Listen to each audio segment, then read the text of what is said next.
Family Research Council. I'm Patrina Mosley with the Family Research Council.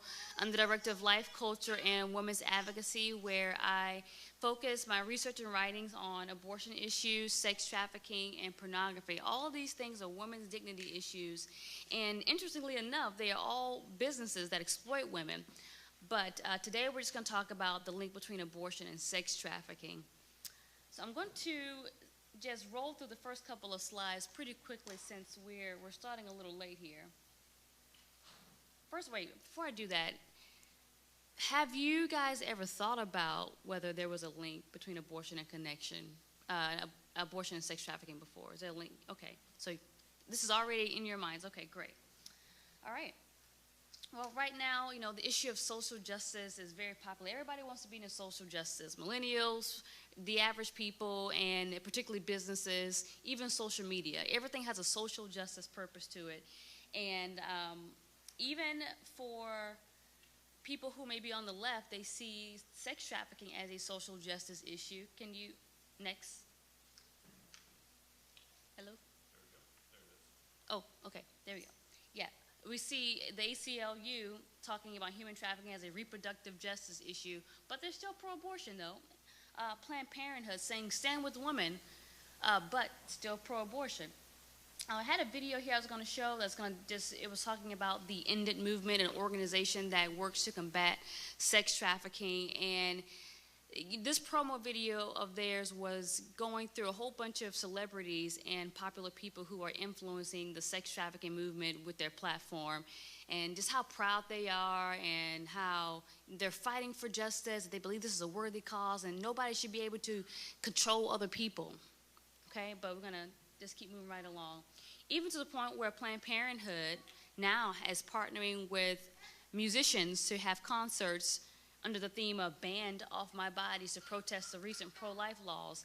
This idea now of social justice when it comes to the issues of sex trafficking and a woman's body is all about control and freedom. That's the way they're marketing it. No one should be able to control your body. No one should be able to force you to do something you don't want to do. And of course, as we know here, the right to life has nothing to do with that. So, the link between abortion and sex trafficking. Abortion and sex trafficking aren't brought together in the same sentence very much, but they have a lot in common that meets the eye. Both double the devastation in many women's lives, and what people may not realize is that sex trafficking victims are often coerced into abortions by their trafficker so that he can continue to make money off of them. He can't make money off of them if they're in labor. He can't make money off of them if they're trying to be a mom. He can't make money off of them if they're pregnant for a long period of time. So believe it or not, it's not always, also, I'm sorry, I'm going to skip that part. It's not always true that it's males that do the trafficking of females. Oftentimes, females are used to recruit other females. So there's a lot of things that we're going to learn today about the link between abortion and sex trafficking. And first, I just want to give a brief overview about what sex trafficking is. So this is still a very underground industry. There's still not a lot known about sex trafficking because it is a criminal enterprise. So there's not going to be a plethora of information out there in the open. But what we do know is how it's defined by U.S. law, and this is the same law for international, the international definition of sex trafficking as well. Trafficking in person is defined as sex trafficking in which a commercial sex act is induced by force, fraud, or coercion, or in which the person induced to perform such an act has not attained 18 years of age, or the recruitment, harboring, or transportation, provision, or obtaining of a person for labor of services through the use of force, fraud, or coercion for the purpose of subjection to involuntary servitude, peonage, debt, bondage, or slavery. The key in this definition is force, fraud, or coercion, and we'll get to why that's important in a minute. What most people don't know about sex trafficking is that the trafficking of women and children is the world's fastest growing crime. Right now, human trafficking is a criminal enterprise that is ranking in billions of dollars, victimizing an estimated 24.9 million people, according to an international labor organization, 75% of which are women and girls. The Department of Homeland Security estimates that it's second only to drug trafficking. Okay, so out of all the criminal enterprises in the world, globally, you got drugs, then you have human trafficking. That's even before guns and weapons. Think about that. Human trafficking earns profits of roughly $150 billion a year for traffickers. The following is a breakdown of profits, about $99 billion exclusively just for commercial sexual exploitation. So there's two different types of human trafficking, two primary types of human trafficking. One, it can be labor, one can be sex trafficking. But sex trafficking happens in a multitude of contexts, and I know that we've recently been seeing this hit the news with Jeffrey Epstein having a harem of young girls for pleasure, going off to international places to have sex with them. You have the New England Patriots manager. Was he the manager or owner? I don't keep up with sports. I think he was an owner. In Florida, getting caught at a massage parlor. And the police broke up a huge sex trafficking ring, but now the news is calling it sex work. There's nothing work about being exploited. But these sex trafficking contexts can take place in brothels, escort services, fake massage businesses. Don't ask for the special when you go to the massage because you don't know what it's going to be. Strip clubs, street prostitution, and online commercial sex ads, chat rooms, suspicious romantic relationships. Oftentimes, survivors of trafficking will say that they were trafficked by their boyfriend or someone that they thought they were in a romantic relationship with. And they say, just have sex with this one person one time. If you love me, do this. Plus, we got to pay this bill. Don't you want to pay this bill? And before they know it, it becomes a routine. Also, sex trafficking takes place in the production of pornography. There's a link between that as well. Oftentimes, sex trafficking victims are used in pornographic production. It's a business model. Not only can the trafficker make money off of the woman who goes in to sleep with the John, but now he can make money off of her virally, 10 times over, off the same person. Residual income, they call it. In 2017, an estimated 1 out of 7 endangered runaways are reported to the National Center for Missing and Exploited Children, and the outcomes were that they were likely trafficked. When they cannot find them, the outcomes when they did find them was that they were trafficked. Children. Because of that stat, there's not a time that I see a missing child ad that I don't think, where are they? Are they being trafficked? You gotta think about it. This is the number 2 global criminal enterprise. There's money in this, particularly for children. All for children. So, what most people don't know about sex trafficking, if you don't remember any of the other stats that we just talked about, here's the main things. Number 1, it happens in the U.S. Most people think that sex trafficking or human trafficking happens in a foreign country. It's a foreign issue. That's not a U.S. problem. Wrong. As Trump would say when he was in the debates with Hillary. Wrong. Human trafficking in America is among the worst in the world. The United States is the #1 consumer of sex worldwide. So we are driving the demand as a society. Like I just mentioned, Jeffrey Epstein. He's not the only one. He just got caught. He's been enabled to do this behavior for a long time. And he didn't get away because he committed suicide. God has the final word. Next. The United States isn't immune to incidents of sex trafficking. In fact, the Urban Institute estimated what they call the underground sex economy includes sex trafficking of the 8 U.S. cities right now. It is estimated that those economies range from 39.9 million in Denver, Colorado, to 290 million in Atlanta, Georgia. So these are the incomes that are being brought in just from commercial sex trafficking. This is what they're able to at least find, okay?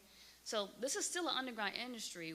The numbers that they're able to get is probably from commercial ads, police reports once these perpetrators are caught and they have to disclose how much money they raked in from this criminal act.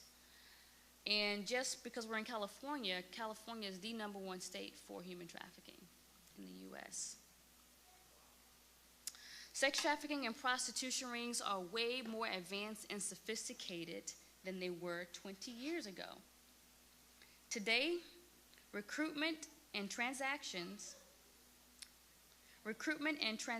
largely take place online through social media accounts, the dark web, and ad listings such as Craigslist and Backpage, which were taken down as of last year, thank God. It was the most popular site for traffickers and pimps to trade off their victims. The average age of recruitment for prostitutes is 14, and the average age of pimps and traffickers are between the ages of 18 to 34.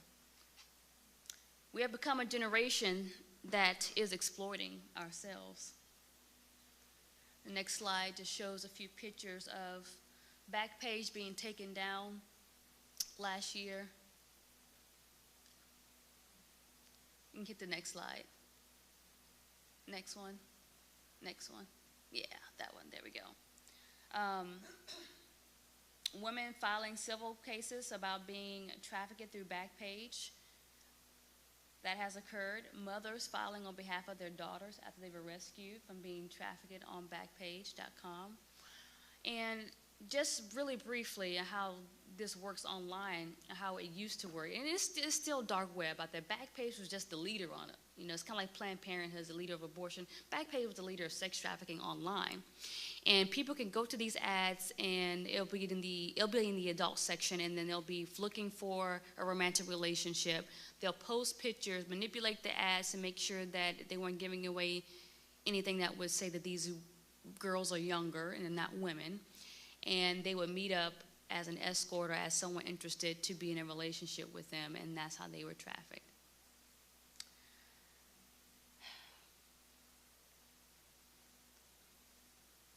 Okay, so as I abbreviated earlier, abortion and sex trafficking aren't brought together in the same sentence usually, but they have a lot in common.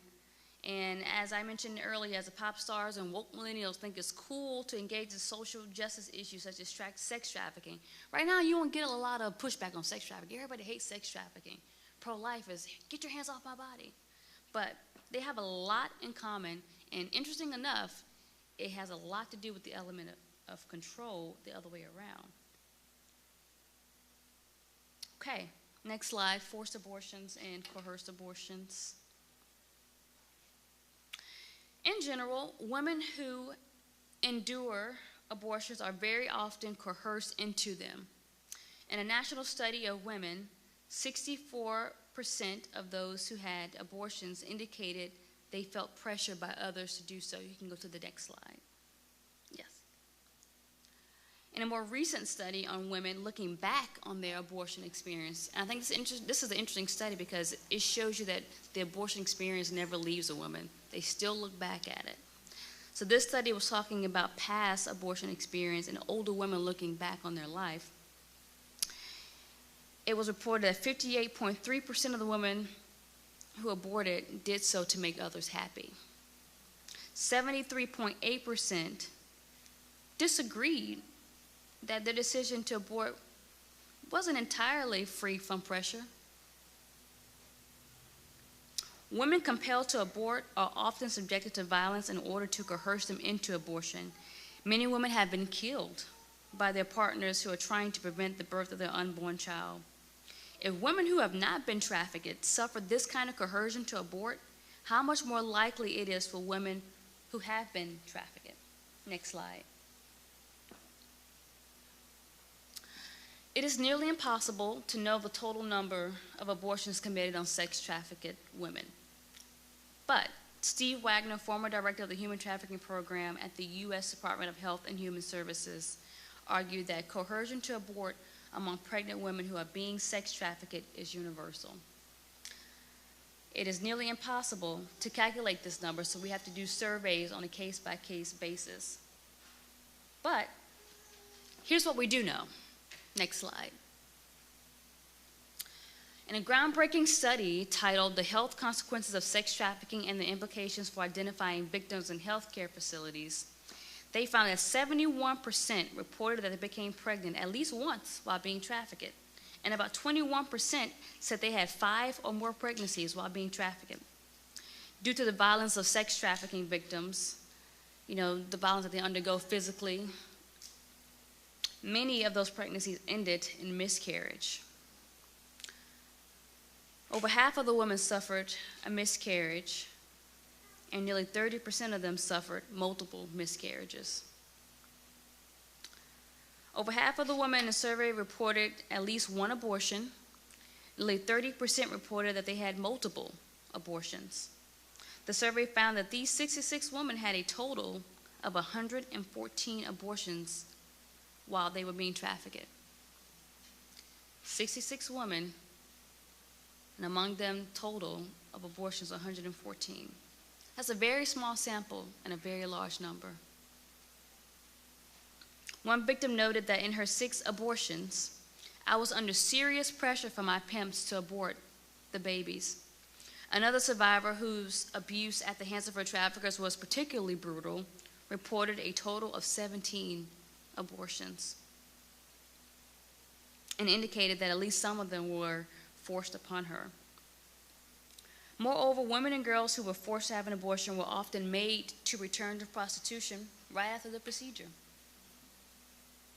Pimps and sex traffickers stand to gain more profit from exploiting women by forcing them back on the streets. Now, here's something that's not in the survey that was discussed in a panel before Congress members to get them the real stories of sex trafficking victims so that they make intelligent decisions on how they're forming law. One survivor said that while she was pregnant, the pimp would charge more for the Johns to sleep with her because it was a guarantee she couldn't already get pregnant. So she became a high commodity. And as this was happening to her, she felt as if at the same time she was being forced into paid rape, that her baby was being raped as she was pregnant. This is how she felt. Another survey. This is from the National Human Trafficking Survivor Coalition. They have not published this, but Kelly Dore, who has graciously given me permission to share this with you all, has released this survey for us. This was conducted in 2017, and the survey was sent out to nearly 1,123 women who were self-identified as survivors of sex trafficking. Of the 1,123, 758 responded. 67% were sexually abused as a child. 758 of them, which is about 90%, had at least one abortion as a minor. A minor. That's ages between 11 and 17. They had an abortion. Of that, 628 had multiple abortions, sometimes at the same facility. None of them were separated from their traffickers when they were brought into these facilities to get their abortions. Nothing rose suspicion that an 11-year-old was coming into your abortion clinic for an abortion with another man in the room. You didn't think to separate them and ask them what's really going on? Do you need help? None of these victims were asked for ID. They were just given the abortion, and they wasn't even screened for their situation. All of them were sent home back with their trafficker after the abortion with birth control or some type of IUD. Nearly 88% of the original respondents said a Planned Parenthood facility was where they went. The abortion facilities like Planned Parenthood only aid pimps and traffickers by allowing them to continuously exploit their victims. Next slide. Now, a lot of this has been covered phenomenally by Live Action's investigative team when they filmed a number of videos undercover showing Planned Parenthood workers aiding and abetting sex traffickers. We don't have time to show those videos today, but they are on YouTube. You could Google them.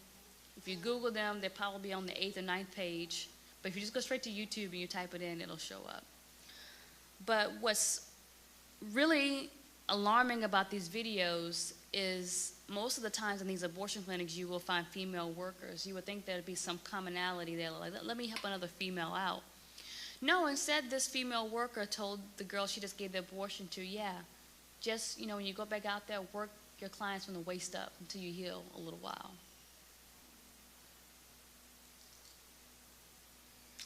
And just to hit on the point that, you know, this is happening right here in the U.S., okay?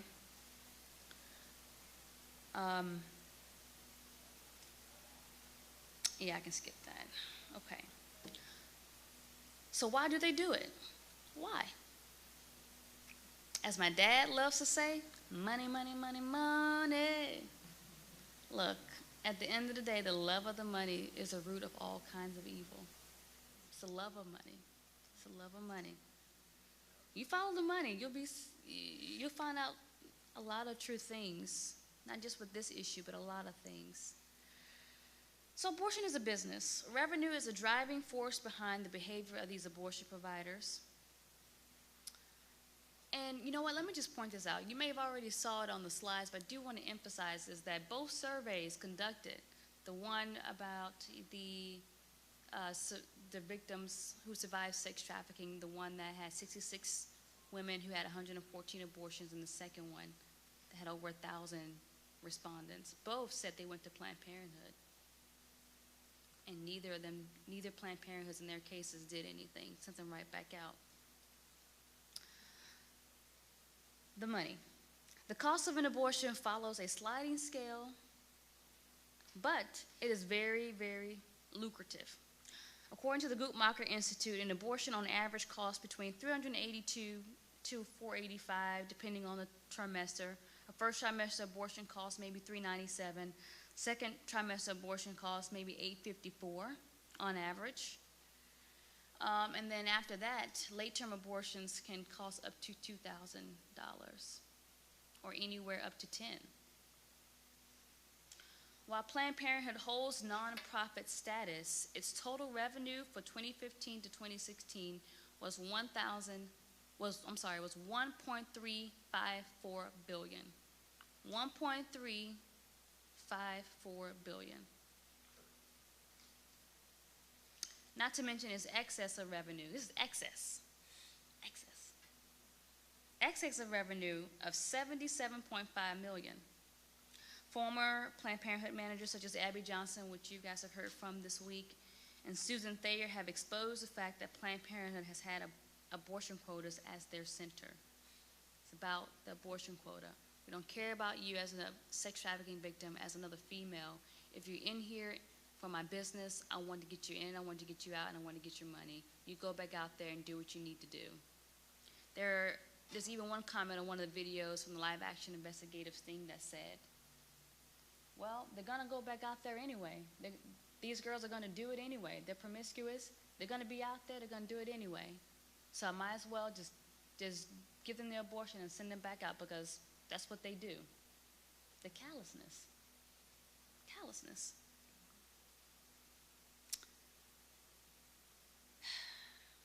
Okay. In fact, the organization gives out awards to centers who increase the number of abortions they provide within a given time frame. This is a quote Abby. She said, "My director told us that our goal was to create every phone call, every client visit into a revenue-generating visit." Sounds like even if the pimp and the trafficker are standing right there, you make that visit a revenue-generating visit. This explains why Planned Parenthood employees were eager to avoid getting information about the ages of sex trafficked girls during the live-action undercover videos, because that information would require them to report the crime and prevent them from gaining any revenue from that instance or of a pimp's repeated visit. One of the survivors in the studies that were mentioned said that we go to Planned Parenthood because they don't ask questions. That's why we kept going there.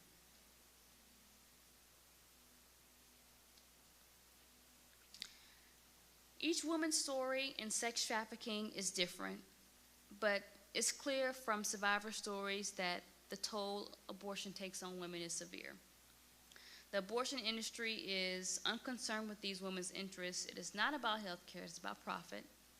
The abortion industry pushes to turn a profit by aborting babies conceived through trafficking, as exhibited through live action's investigation. The pimps in the abortion industry stand to gain in this equation. The women and children are caught in the crosshairs. They are the ones suffering. Can you imagine, as one of the survivors in the survey admitted to 17 abortions? Not only does this do psychological damage, but it also does physical damage. Abortions are extremely physically risky for women. It has the ability to, A, interrupt a natural process of pregnancy, B, the high risk of cervical laceration, hemorrhaging, the possibility of future miscarriage, the possibility of having a preterm labor. And just a small side fact, because we're actually doing pretty good on time. Unrelated, but I think is worth mentioning, the rhetoric right now when it comes to abortion and maternal mortality rate is that it is very high for women in the U.S. It is not. Comparatively to other developing countries, it's very, very low. But specifically, they said the maternal mortality rate for black women is very high. And they conclude that it's because of racial bias and we're not supported in the stress that comes from being black in America. Okay, I'm not denying the sin and evil of racism, but we also shouldn't deny that African American women receive nearly 40% of the abortions in the country, yet we only make up less than 12% of the population. The impact that happens on your body, a woman's physiology, that needs to be accounted for. Also, African American women are at a high rate of preterm labor. We have a lot of preemies. So, just something interesting. It is not all that it's cracked up to be, as women empowerment leaders would say. While we're actually doing really, really good on time, okay. I'm going to have time for questions, but I think we have time to show this one last video. It is about 20 minutes, the last slide. It's about 20 minutes, but I don't think there's anything more powerful than a story and hearing it from the horse's mouth. I can get up here before you today and present surveys, some facts, make you think, but I have had the honor and the privilege of being before actual sex trafficking survivors and have heard their stories. And these are the things you can't hear in a survey. You don't hear that while I was being trafficked and pregnant, I felt like my baby was being raped. You don't get that in a survey typically. You get the numbers. So in this video here, you're going to just see a recap of what sex trafficking is. It does happen in America.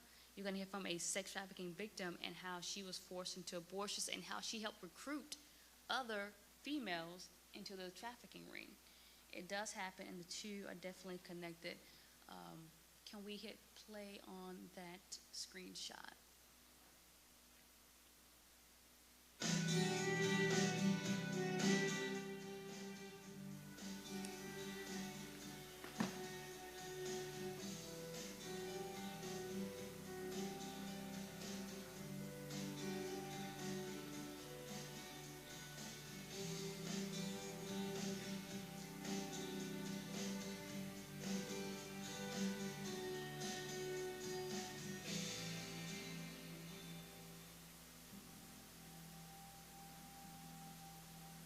If you're like me, you probably don't know much about human trafficking. That'll change today. Did you know the victims are all around you? So are the perpetrators. Were you aware that the abortion industry plays a deadly role? We'll share with you some very easy tools that you can use to help save others from falling victim or to help them get out. Stay with us. Ida Bells is the Regional Director for Oregonians Against Trafficking Humans. She oversees the Central Oregon Human Trafficking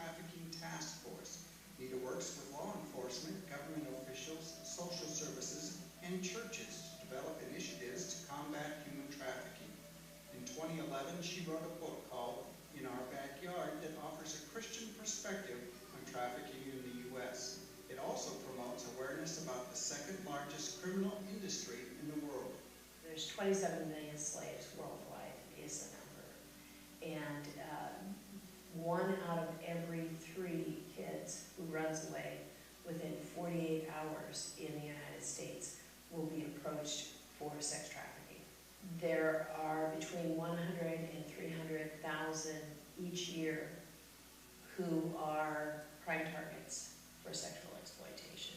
Human trafficking is the second largest and fastest growing criminal industry in the world. Gangs, for instance, they used to like to run drugs, but more and more so, gangs are wanting to run girls. Because with a drug, they have to go back and get some more drugs so they can sell. But a girl, they can sell her over and over and over again. Do you think most people equate prostitution with sex trafficking and kind of say it's not so bad as just prostitution? A huge majority of prostitution is sex trafficking. And there are some who are prostituting on their own. Usually those are people who have been sex trafficked at an earlier age. The average age of entry is 12 to 14 years for girls, 11, 13 for boys. Human trafficking is about money. So the trafficker is looking for young, beautiful victims. A pimp, if he has 3 girls, will make about $650,000 a year. For the past 3 years, Melinda Hagerty has been the Director of Children's Initiatives for the Ohio Attorney General's Office. Melinda informs the public about these crimes and brings traffickers to justice. Many people are oblivious to how common human trafficking is. Melinda is raising awareness of the many methods traffickers use to lure children and young adults. There's no common or average way for a trafficking situation to look. So we've seen lots of situations where you have an older boyfriend type that recruits that minor by feigning that they're in a relationship, that he loves her, that he cares for her.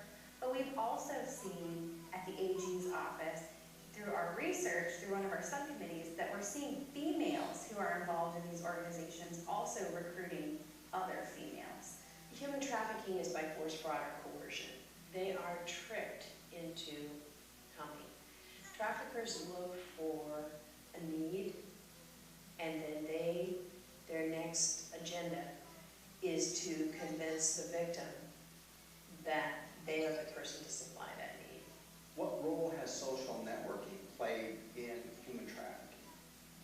So social networking is a wonderful thing. It allows us to keep touch with people far away, but it also allows predators to prey upon our children. And we have seen cases where traffickers will use Facebook and other social media to recruit victims. You know, kids these days, they put so much personal information that can really tell a trafficker what that child's vulnerabilities are, what that child's likes and dislikes are, whether they're in an argument with mom or dad, whether they're going to run away. So we have seen cases where there have been victims who've been recruited on social media sites. Melinda, who's the typical purchaser of these girls? So we often refer to these purchasers, these men, as Johns. And in 2012, the Attorney General's Human Trafficking Commission Subcommittee actually did a study to see who these Johns were. And you would be absolutely shocked at who the victims were saying was purchasing them. Every profession you can imagine was on that list, including drug dealers, law enforcement, attorneys, judges, other politicians, social workers, teachers, clerics. So it was pretty frightening, the wide range of people who were purchasing sex with these women and sometimes very young girls. When we return, we'll hear one woman's story of being victimized when she was 15 years old.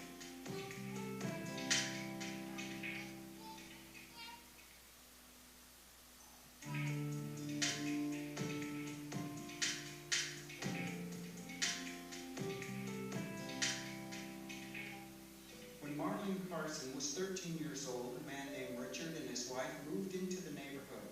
He quickly became friends with all of the parents, and his home became a safe, fun place for kids in the neighborhood. 2 years later, Marlene and a few girls were invited by Richard to take a trip to New York City. But what started out as an exciting outing ended with Marlene being forced into prostitution. Oh, we were excited. You know, we'd never been out of Columbus, really. So to go to New York City at 15 years old, everybody wanted to go. We get there and we go to Canal Street, we go shopping, and we think we're going to see a Broadway show.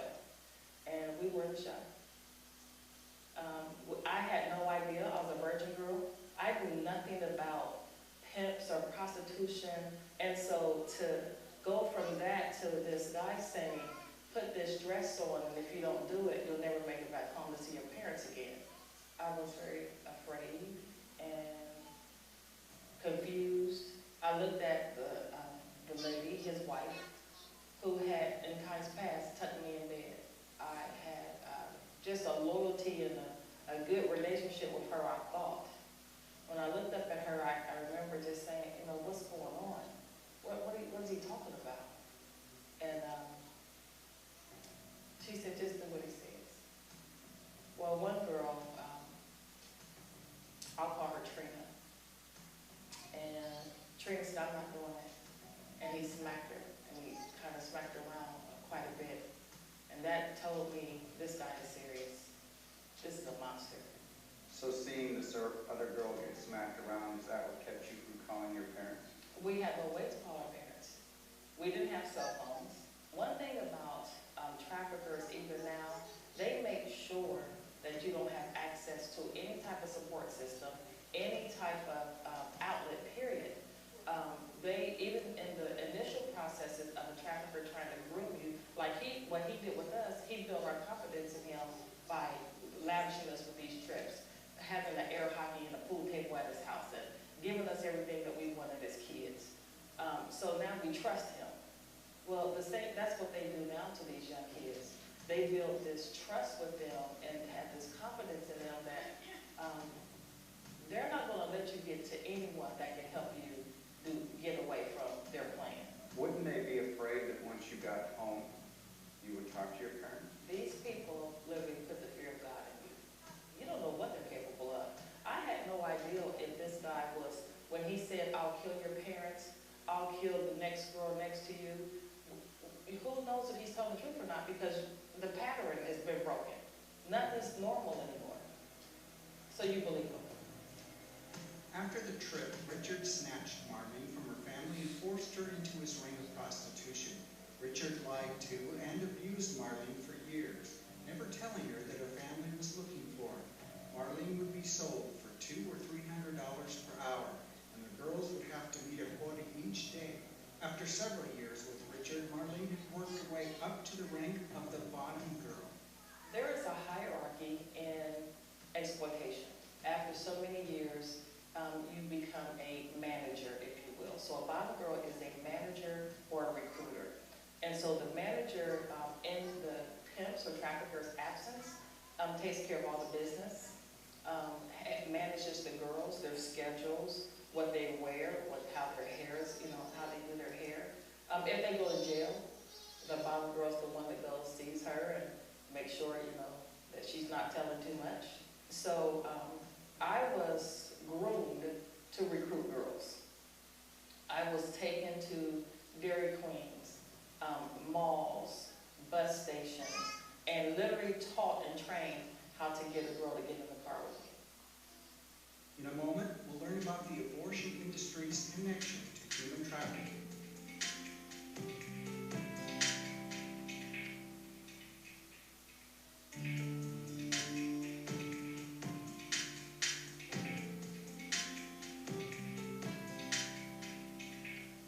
As a bottom girl, Marlene was responsible for booking abortion appointments whenever one of the girls became pregnant.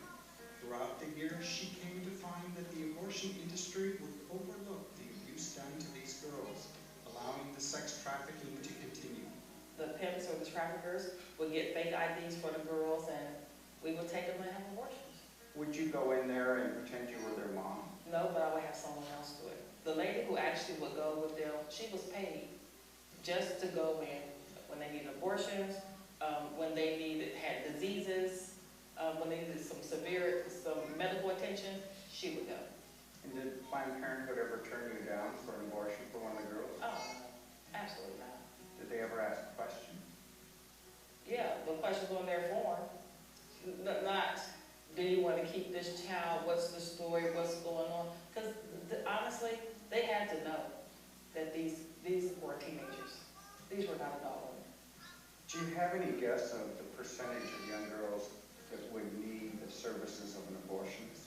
Every PEP has a stable of like maybe 3 to 5 girls, and that can be the same 3 to 5 for a year, or 3 to 5 every 3 months. I would say at least 2 of them would probably have an abortion, within a very short period of time. I have 4 children. 2 of them were the result of prostitution. And so the only reason those children didn't get aborted is because I begged. When those other girls would get pregnant, I didn't have a choice.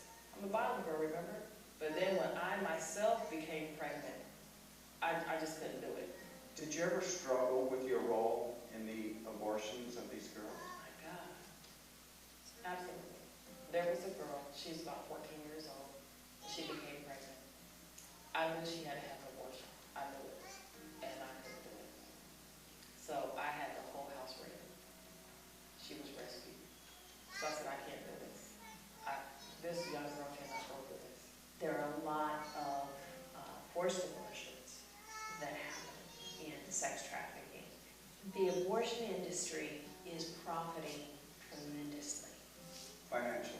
financially. Do you think they're looking the other way when they see maybe an obvious case come in? Well, I think we've had some documented things filmed with Planned Parenthood where the proposed trafficker, he wasn't a trafficker, but he was posing as a trafficker, said to the person at Planned Parenthood, we're in the sex industry, and she tells him how to get around the laws and what Planned Parenthood can do for them, and that when they can't help them, here's another place that will get abortions for younger girls. You know, yes, absolutely, there's a cooperation there. Marlene was exploited for 13 years, and in that time she was forced to marry Richard and have 2 children. Yet she was still afraid and dreamed every day of getting out or being arrested. I used to want to be arrested. No, I literally did. I don't care who comes. I don't care if it's the police, my mom. I don't care who comes, but I want it out. Well, what kept you from leaving Richard, going through all of this? Initially, I would say it was fear. Then it became, you owe me. Then there was some trauma bonding. Trauma bonding is like Stockholm Syndrome, when you feel sorry for your perpetrator. And then you hear his story. You hear his truth.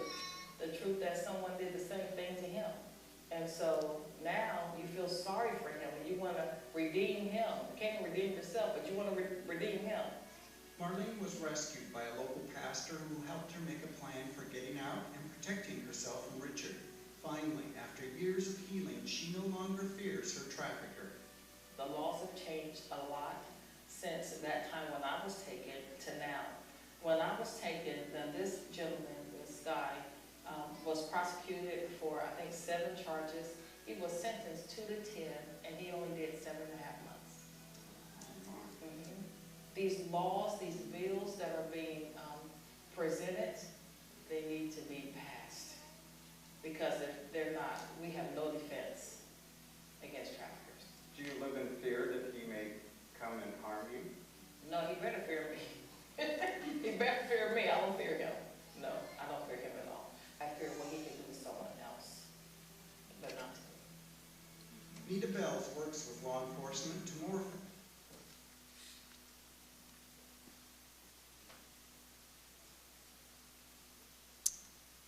Okay. Like I said, it's nothing like that personal story. This is typical. I've heard numerous stories like hers. She has a network of other survivors that she travels with and speaks to congressmen about and getting good sex trafficking laws on the books, because it's really hard to prosecute sex trafficking, because once again, it is by force, fraud, or coercion. It's very hard to prove that, especially when we have a culture today that's saying it's sex work.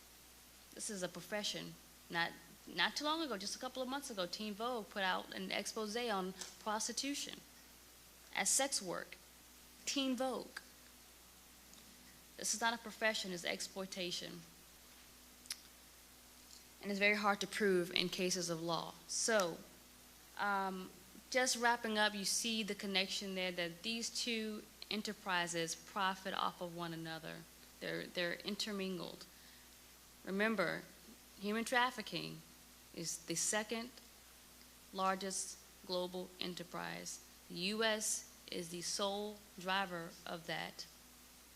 Think about how many women are being trafficked in the U.S. who are getting pregnant and then who are being forced into abortions. It is a very lucrative business for the abortion industry. So I hope that you all got something out of this, and it makes you warriors for justice in these issues. Just a little tidbit before I go to Q&A is, you know, before dealing in these issues, I was just working in the pro-life issues, and that has thankfully become a very strong Christian area. But when it comes to sexual exploitation issues such as sex trafficking and pornography, it is not as Christian. And I have seen, this is just my observation and my personal take that I'll share with you, is that there is not only tremendous ministry to be done with these survivors, yes, of course, but there is tremendous ministry to be done amongst these anti-sex trafficking organizations and the people who work in these fields. Because many times they're not Christian, but they do have a heart for justice, but they overwhelmingly are still pro-choice. They're still pro-choice. So you have your Ashton Kutcher who will go up there and be a part of the End It movement, which is the video that I skipped in the introduction. But they won't come out and say that it's not okay for you to abort your child or to be forced to abort your child. So it is an industry that needs a lot of Christians in it, and a lot of pro-life people in it. So I encourage you, if God is moving in your heart, that's an area where we need the light. All right. Any questions or comments? It seems that, I mean, there's a lot of different needs for dealing with this and a lot of different directions, but maybe I'm wondering what education there is, you know, for girls who, teenagers, not just girls, boys too, who are being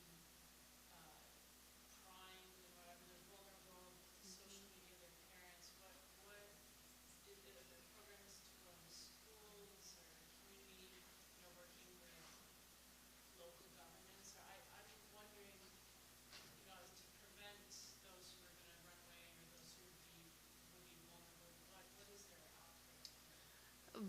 Very, very good question. Nationally, there is the National Center on Sexual Exploitation, NOCUS, that's the acronym. That is a national organization that can link you up with state resources. Every state is different.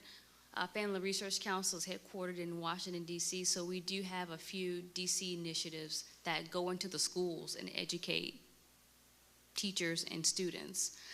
So a lot of this is primarily done through health education type of programs from the government. They'll come in and talk about human trafficking.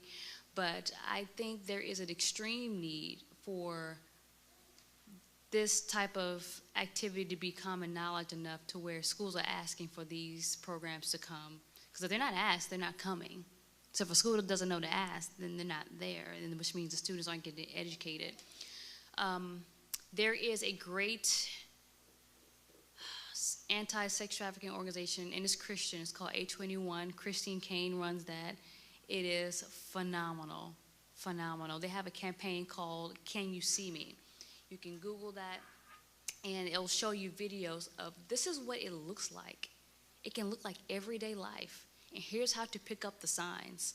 One particular video is of a young woman, a teenager, texting on her phone at the kitchen table. And her mom's like, what are you doing? She's like, nothing. And pulls the phone away, doesn't want her to see.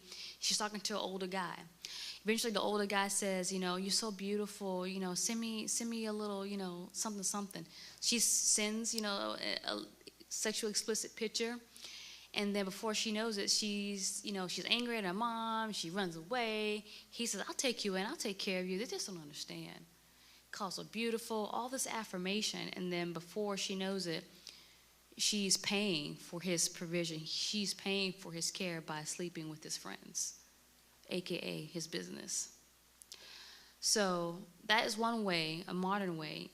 Right now, a more recent case in, like I said, Washington, D.C., is a prosecution just went underway for a 24-year-old who was running a trafficking ring. Like I said earlier, we are a generation that's exploiting ourselves. The typical age for a trafficker is 24 to 30. The typical age of a traffickee is 14. He gets on Instagram and says, I'm recruiting for my business. Who wants to be a superstar? Literally like that. And people fall for this stuff. And it does not help when you have a society talk about sexual exploitation as sex work, as a legitimate profession. So now we have in women's minds, maybe include some type of sexual activity, but it's sex work and I'm proud of my body and I can do what I want. And before they know it, John after John after John meeting a quota, and he is promoting his girls on Instagram saying, oh, this person met this quota today, she's doing so well. This is out in the open on Instagram, okay? Eventually they did prosecute his case when someone brought a suit against him, and they were able to prove force, fraud, or coercion. It's very hard to prove those things, especially when you're in a violent situation. No one's going to be like, oh, I want to do this. They're not going to say that when a pimp is threatening to kill them or their family, and they're standing there. So, again, it's very hard to prove in a court of law. Really great question. We need more information. I would say right now, videos are the best way right now to educate students. I lead the ministry at our church for prevention of trafficking as well as the Faith Initiative Against Trafficking. Awesome. I also am with the LA Regional Human Trafficking Task Force and Long Beach Human Trafficking Task Force. And number one, there's no such thing as a child prostitute. Right. A child cannot consent. In the state of California, we have some of the toughest laws in the country, probably even in the world, and other countries are now actually looking at our laws to mimic. Because in the state of California, if you are under 18, they really don't have to prove anything. You're under 18, period. You're automatically a sex trafficking victim under 18. And they've had, I know Long Beach and LA have had a couple of cases where the traffickers, LA, he had another one. That's good. International is breaking ground shelter, but they don't have any place. And investigate a sex trafficking ring. So yes, thank you for sharing that. I want to make sure we're good on time. Were we good? We are in the lunch time. Okay. But we still have time to get lunch. Okay. I want to thank you so much, Patrina. All right. Thank you. Thank you so much.